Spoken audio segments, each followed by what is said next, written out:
Hey guys, Bill, the Kansas Flamingo chef. It's an exciting day for me. It's a Sunday.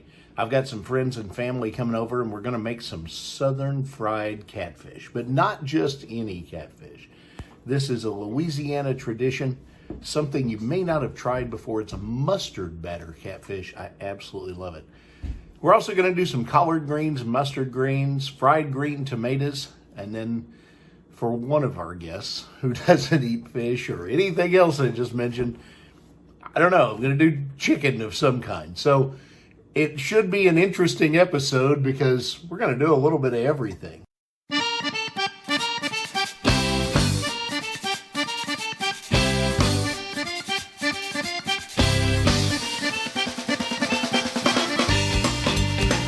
So we're going to get started with mustard greens and collard greens. Now they're all a little different. This is a collard green. This is when you pick them up at the store. Now obviously you can buy these things canned and already cooked if you want to save some time, but I just love the flavor of real collard greens. So I've got a combination of collard greens and mustard greens. I've got one batch of each. When you get them at the store, they're going to be big leaves like this. So what we're going to do is just pull down across this vein that's in the middle and get rid of that spiny thing because you don't want to eat that. So we throw that away and all you're going to have left are leaves. And I'm going to bring the camera down so you can see. Now what we're going to do next is chop up all these leaves.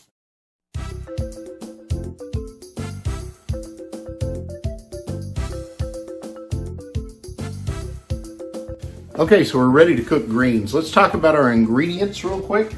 Obviously, we've got the greens that we chopped up. Those are kind of important.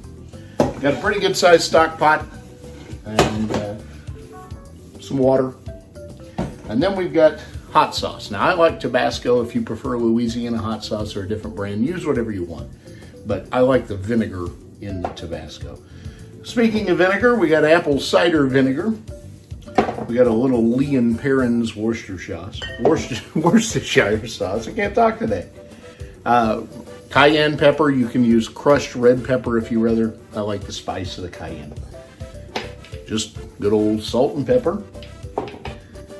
An interesting add, ginger beer. Now I like the little zing of the ginger, but if you'd rather just use a regular beer, that works too. I really suggest that if you're going to do that, that you use a light Pilsner or even like an American light lager, something you're not going to drink, but preferably something somebody left at your house 3 months ago. And then last but not least, we have ham hocks. Now, if you don't know what these are, you're not normally going to eat these things, okay? And in fact, when you pick them up from your butcher or from your grocery store, it's not uncommon for them to have a little mold on them. All you're going to do is scrape that off and then put these directly into the pan. So that's how we're going to start. And we're going to start with a little bit of olive oil in the bottom of the pan. Not very much, maybe a teaspoon. Turn your heat to about medium high, and we're going to set these ham hocks right down in the pan. We're also going to get some garlic. That's an onion. We're going to have an onion and some garlic, all right?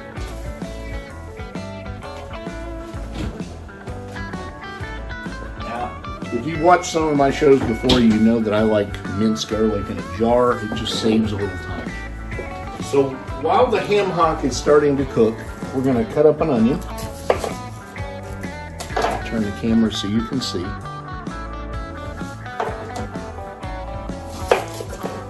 Nothing special here, just a good old diced onion. Now this happens to be a Vidalia sweet onion. It's my favorite.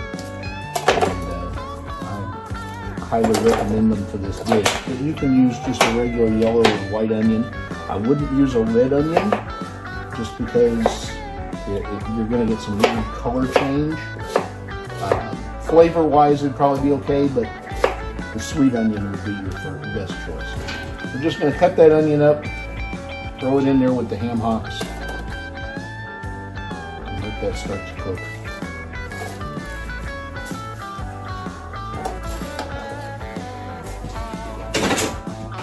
Meanwhile, we're going to have some garlic.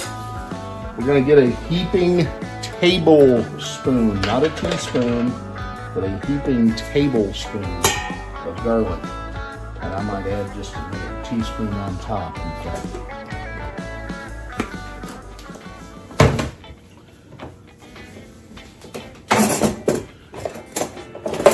This is going to take a few minutes to get going. I'm going to go ahead and turn the heat up to high so the onions start to cook. I'm also going to get just a little bit of white wine. And I've got some white wine left over from the other night. I'm cooking something else. This is a Clifford Bay Sauvignon Blanc. It honestly doesn't matter what wine it is. We're only going to put just a couple of ounces in there. We got a nice sizzle going, as you can hear now, so we're going to add a little bit of hot sauce. Just, I'm going to put about 10 strokes in there, but again, it's to your flavor preference. We're going to add some salt.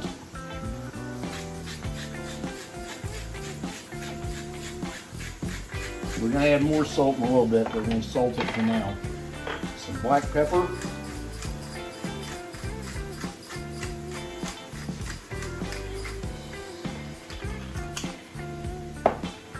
A couple of shots of Worcestershire.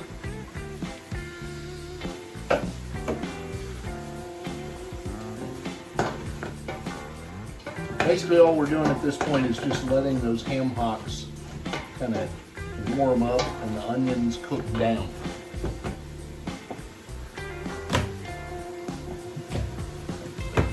I'm also going to add a little bit of parsley. Now, I didn't mention this before because it's one of those things that you don't have to have, but I personally really like.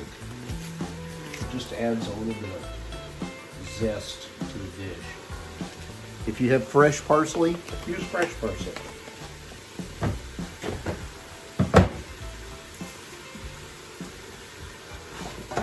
At this point, you're going to start to smell pork, because those ham hocks are going to start to release some pork fat in there, which is what we want.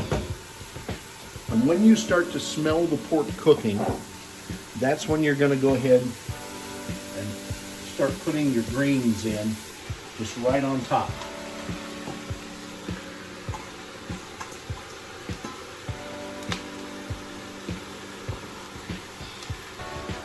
Okay. Add a little apple cider vinegar. Doesn't take a lot, maybe a tablespoon, and then start putting water on top. Okay, and you want to put enough water in the pan that it covers the greens. I used about 3/4 of a gallon here.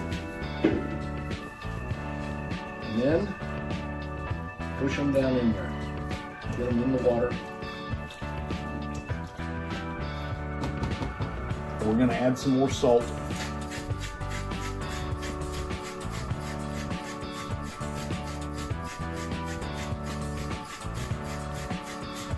We're going to add a little bit of cayenne. Then, all right, a little bit of cayenne. That's probably more than most people like. I like cayenne.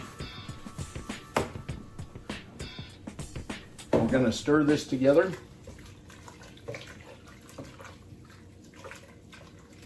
At this point, I like to smell it and see if I can smell the vinegar. If you don't smell vinegar, you need more vinegar. It's that simple. And then I'm going to add just a touch of ginger beer, maybe 2 ounces, probably not even that. And we're going to turn the heat down to about medium high. We're going to bring this to a boil, and then we're going to cover it and let it simmer for about 2 hours. Welcome back. The greens are done, and I just have them sitting over here simmering. I'll just see what it looks like. The pork is still in there, and I'm going to keep that water in there. And here in just a minute, I'm going to add one more ingredient that you don't have to use, but I think it makes the dish. Because there's mustard greens in here, I want to bring out that mustard flavor. Mustard barbecue sauce. Now, everything you've seen here has been locally sourced. This is all from the Wichita, Kansas area. So is this. This is called Chili Slinger Barbecue. Local company. No, they are not a sponsor, but I'd be happy if they were. This is absolutely fantastic stuff, this Patilli mustard.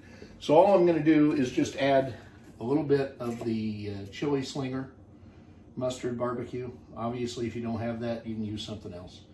You can use yellow mustard if you want to, it works. But you just need some mustard in there. And stir that in.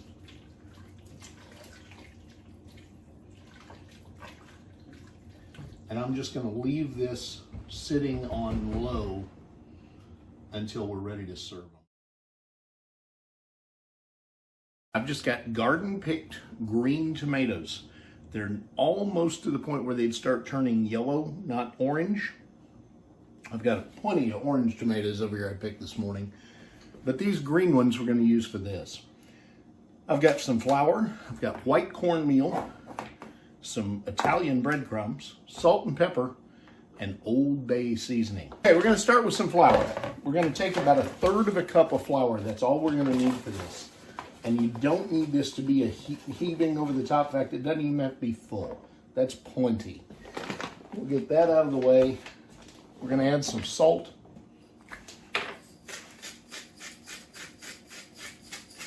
And you do want a lot of salt in these.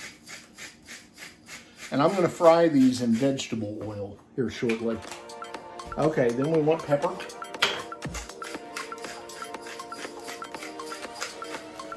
Honestly, you don't need as much pepper as salt.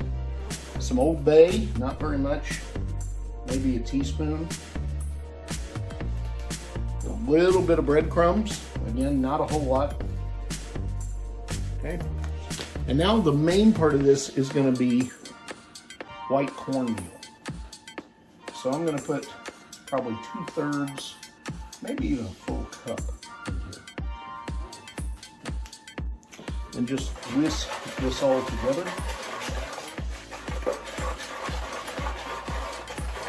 Now you can add some other seasonings to this if you want to. You could add some granulated garlic, you could add some oregano, just about anything that really jumps out at you. I do want to put a little bit of parsley in it because that'll bring out that tomato flavor. And I'm also going to put just a little bit of onion powder, not very much.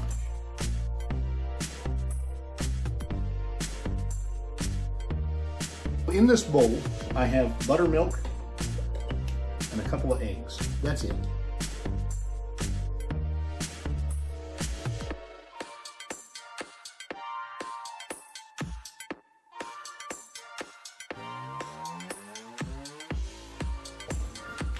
I'm going to add in a bowl a bag of Louisiana fish fry with lemon, and I'm going to add a bag of classic without lemon. Then I'm going to add just a little bit of breadcrumbs and a little bit of white flour.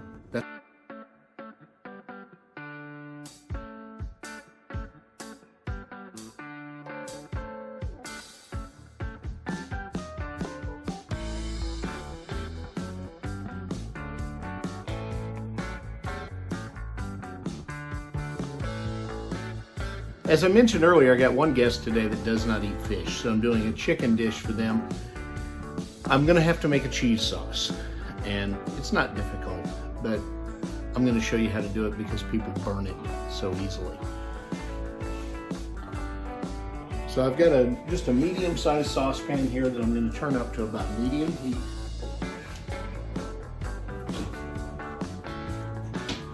And I've got some sour cream, some Monterey Jack cheese, and some half and half. And flour just in case. So all we're going to do as that pan starts to warm up is dump the Monterey Jack cheese in there. I'm just going to use the whole bag. We're going to add a little bit of sour cream in there. About a tablespoon. I'm also going to put some green chilies in this. And the reason I'm going to do that, I want it to have more of a flavor than just cheese.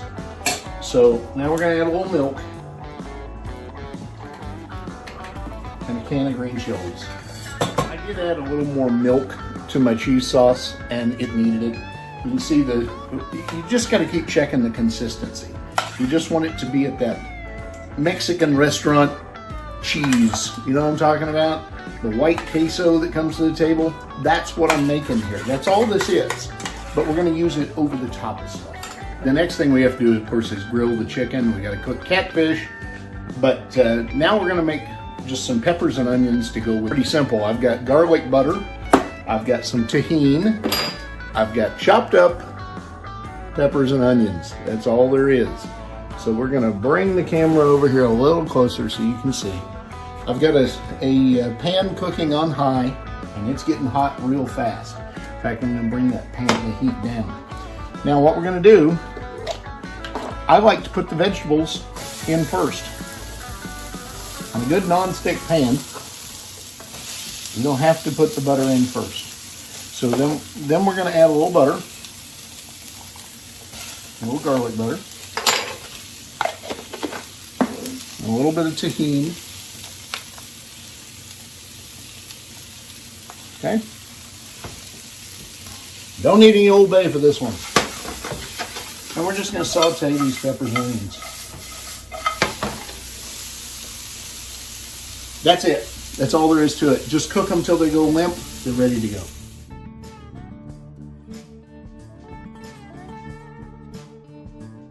Okay, so our mustard batter is basically going to consist of French's yellow mustard, a couple of eggs, some buttermilk, and gee, here's a surprise, some more Old Bay seasoning. Real simple. Once again, we're just going to crack a couple eggs. I'm using this big pan because that way, once I have it made, the catfish will go into it a whole lot easier. Buttermilk, mustard, pardon the clanging, and last but not least, Old Bay seasoning.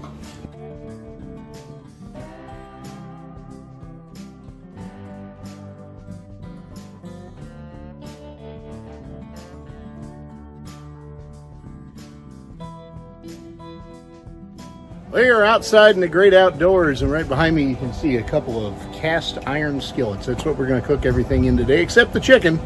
The chicken's going to cook straight on the pellet grill. But the whole meal is going to cook right here on the Pit Boss, which I have got set on high, and it's currently at 455 degrees. That's my oldest. Say hi, Michael. What's going on? All right. So Michael's going to take over camera work for me. We're going to get the grease hot, and we're going to start with the tomatoes. Have been soaking in this buttermilk egg mixture, and this is not rocket science. You're just going to throw them into the breading mixture, and I'm going to put them all in there at once, and then just kind of mix this stuff up with just a meat thermometer. Just set it in the grease and see what it temps out at, and if it's under about 250, there is no reason to start throwing stuff in. These things cook pretty quickly. Just going to set a few into the pan and let them fry.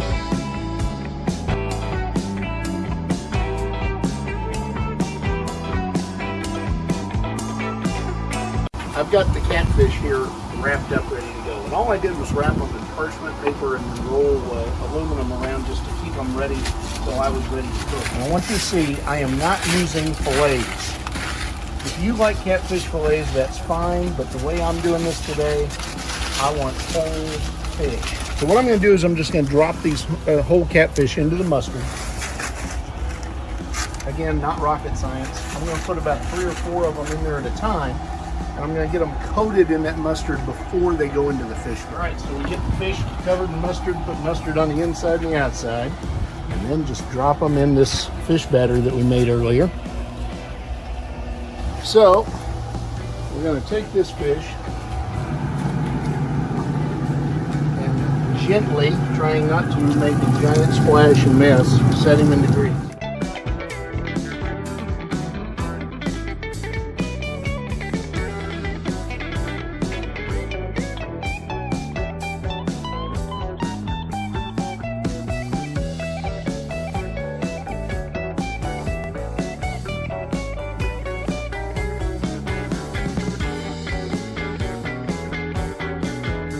Okay, time to take some fish off.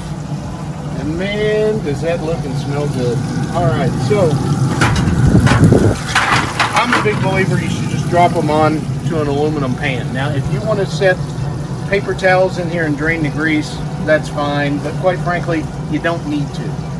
So, we're going to pull the fish, and the key here is to try not to let them fall apart as you pick them up, because they are done. You can see how rigid they are. Now, I know a lot of people like to deep fry fish. If you want to ruin catfish, deep fry it. You pan fry catfish. Just like you pan fry chicken fried steak. It does not go in a deep fryer. Alright. One more fish. There we go. There are 4 beautiful catfish. I've got 3 more I'm going to put in here just because I've already got them ready to go. But when we come back, I'm going to grill the chicken I told you about. I mean, it's grilled chicken. It's not that exciting. But I'll show you what I'm going to do. I'm going to make the world's most boring meal now, grilled chicken. Because I think grilled chicken is boring. It needs to, as Emerald Lagasse would say, kick it up a notch. So this is called Blackstone Tequila Lime Seasoning. This is cheap, guys. I think I got this at Walmart for like $4, but it's fantastic. So if you want to make chicken taste worth a damn, just put this on the chicken quite liberally and make it taste good on both sides. And then just, this grill is hot. I mean hot. So it's going to sear pretty quickly. So we'll cook that right beside the fish as we finish them up. And then when the chicken's done, we're going to plate and add something to this. So this is the finished project with the chicken. And as you can see, that doesn't just look like a grilled chicken this time. Okay, I am walking up. You can see everybody sitting here waiting on me to quit shooting videos so they can eat fish. Chicken for the picky person, and then everything else on the table, and we'll just ask people what they think as they eat. Let's dig in. Kim's pretty excited with herself. I showed her how to pull the meat off a catfish bone, and you can see, looks like something out of a cartoon hanging there. What it does. T, what do you think? Fried green tomatoes, just like your grandma. All right, so we're gonna take the pole here. You can see that I don't like it at all. I'm almost out of fish. Tion, apparently the greens and catfish and ham hocks have taken over. Somewhere in there. But he doesn't seem to be disappointed in the fish. Not at all. And we have the skeleton over here, which is about out of fish. The chicken queen, you can see she even thanked me personally for making her something different. And then on the far end, our video man, who said that he was only going to eat greens today. He stole my spot. But, So the verdict seems to be fried catfish is a good family meal. It's a beautiful day to be sitting outside eating this. And we look forward to seeing you again. Next week, we're all going to be together while I cook crayfish étouffée. And we make some hurricanes. And we've already had one of our friends tell us he don't want to eat it because he don't like crawfish. We're going to see what happens.